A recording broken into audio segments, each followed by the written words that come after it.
Oke, shalom umat Tuhan yang dikasihi Tuhan. Hari ini STS kita dan renungan kita berjudul Mengikuti Ajakan Yesus. Saya ambil dari Lukas 8 ayat 22. Firman Tuhan berbunyi, pada suatu hari Yesus naik ke dalam perahu bersama-sama dengan murid-muridnya. Dan ia berkata kepada mereka, marilah kita bertolak ke seberang danau. Lalu bertolaklah mereka. Bapak ibu saudara yang dikasihi Tuhan, pada saat itu Yesus dalam pelayanannya sedang mengalami kelelahan bersama dengan murid-muridnya. Lalu apa yang terjadi untuk menghindari kerumunan orang, untuk menghindari orang-orang yang datang kepadanya? Lalu Yesus mengajak murid-muridnya untuk bertolak ke seberang danau. Dan pada saat itu ajakan Yesus direspon oleh murid-muridnya. Sekalipun ajakan itu tidak menjanjikan sesuatu yang wah di belakang. Kenapa?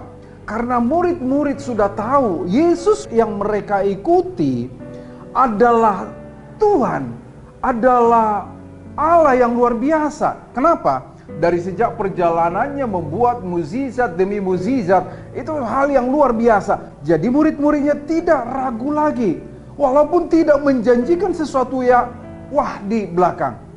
Karena kalau kita baca di bawah daripada perikop yang kita baca tadi, ayat-ayat di bawahnya itu mereka diguncang angin sakal.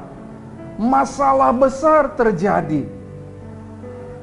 Tetapi mereka sudah yakin bahwa yang mereka ikuti tidak salah. Yang mereka ikuti adalah Tuhan.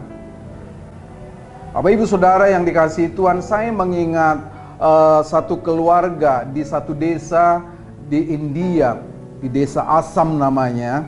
Ada satu keluarga yang bertobat karena misionaris-misionaris datang dari Eropa, dari Inggris. Pada saat itu desa itu termasuk desa yang kanibal. Dan di sana itu masih ada satu pertunjukan di mana orang-orang yang hebat itu adalah orang-orang yang bisa memenggal kepala orang lebih banyak. Sehingga misionaris rindu ke sana dan ada orang yang diselamatkan. Ada satu keluarga yang diselamatkan di sana. Dia sudah mengerti siapa Yesus. Dia tahu dia akan menghadapi tantangan. Tetapi komitmennya untuk mengikut Yesus, mengikut ajakan Yesus itu dahsyat luar biasa. Ketika dia diperhadapkan kepada sidang daripada tua-tua, kepada kepala suku, lalu kepala suku mengancamnya, tinggalkan Yesusmu, tinggalkan imanmu, tinggalkan kepercayaanmu. Kalau tidak, dia waktu itu memiliki satu orang istri dan 2 anak. Kalau tidak, anakmu akan dibunuh. Wow, ini satu tantangan berat. Mengikut Yesus, dalam hati kita mungkin, aduh Tuhan kok gini banget mengikut Yesus. Betul, mengikut Yesus itu tidak gampang Bapak Ibu Saudara. Tetapi menjanjikan di belakang ada reward. Nanti jauh di belakang Bapak Ibu Saudara. Dan reward itu memang satu penghargaan yang dahsyat luar biasa. Firman Tuhan berkata dalam kitab Wahyu, hendaklah engkau setia sampai mati, maka aku akan memberikan kepadamu mahkota kehidupan. Tuhan Yesus pernah berkata dalam Matius 16 ayat 24. Lalu Yesus berkata kepada murid-muridnya, setiap orang yang mau mengikut aku, ia harus menyangkal dirinya, memikul salibnya, dan mengikut aku. Berarti Bapak Ibu Saudara, kita ini sedang mengikut Yesus. Berarti kita harus siap, bukan hanya enak-enaknya saja yang harus kita terima, tetapi ada masalah, tantangan di depan yang harus kita terima, bahkan aniaya. Kenapa? Karena mengikut Yesus. Orang ini Bapak Ibu Saudara yang saya katakan tadi, yang telah bertobat di desa Assam, jadi diperhadapkan pada suatu tantangan antara keluarga, antara anak dengan iman. Lalu dia tegas berkata, aku tetap mengikuti Yesus, aku tidak mundur. Keputusanku mengikut Yesus. Wow, ku tak ingkar. Lalu ketika anaknya dipenggal, diperlihatkan kepala anaknya, tetap dia kekeh. Yesus nomor satu dalam kehidupan. Lalu kepala suku berkata, kalau kau tidak menanggalkan imanmu, maka kepala istrimu akan dipenggal. Dia tetap berkata, sekalipun aku sendiri, aku tetap mengikut Yesus. Wow! Satu tantangan yang hebat Bapak Ibu. Tapi saya mau tanya kepada Bapak Ibu Saudara yang dikasihi Tuhan. Maaf nih, cuman gara-gara corona yang masih ada, padahal saat ini corona sih sudah lumayan tidak ada lagi, bahkan di kota kita Bekasi.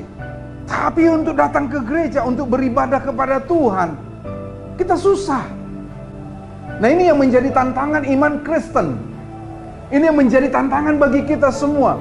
Ini ajakan Yesus bagi kita saat ini. Bagaimana iman kita pertaruhkan kepada Tuhan. Bagaimana Tuhan kita nomor satukan Bapak Ibu Saudara.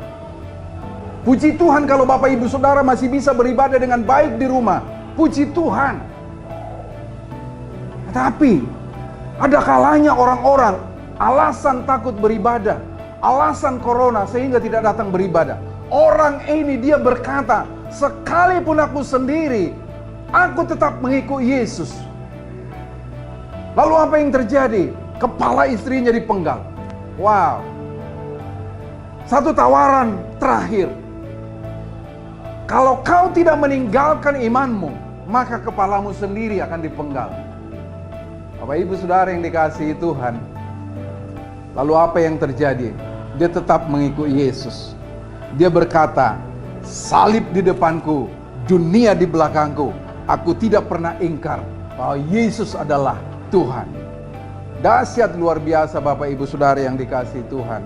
Dan ketika kematiannya, maka apa yang terjadi? Kepala suku bisa merenung.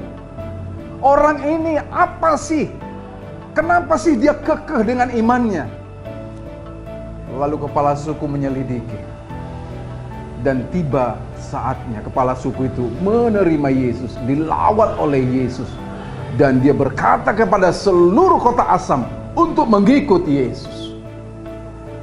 Ada benih yang mati untuk menumbuhkan benih-benih yang baru Bapak Ibu Saudara yang dikasihi Tuhan. Satu tantangan bagi kita.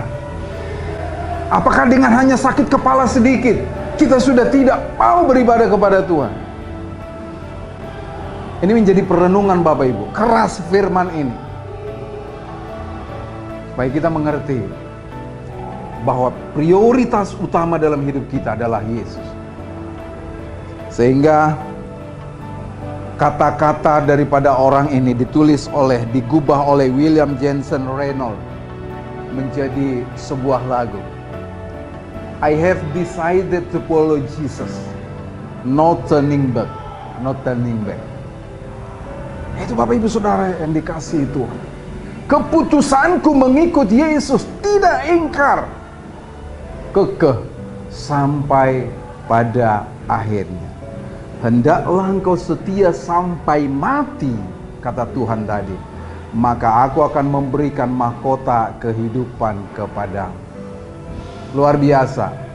Martir daripada orang ini, martir daripada keluarga ini, menumbuhkan sejuta orang-orang, jutaan orang-orang bertobat, jutaan orang-orang mengenal Yesus. Dahsyat luar biasa Bapak Ibu Saudara yang dikasihi Tuhan.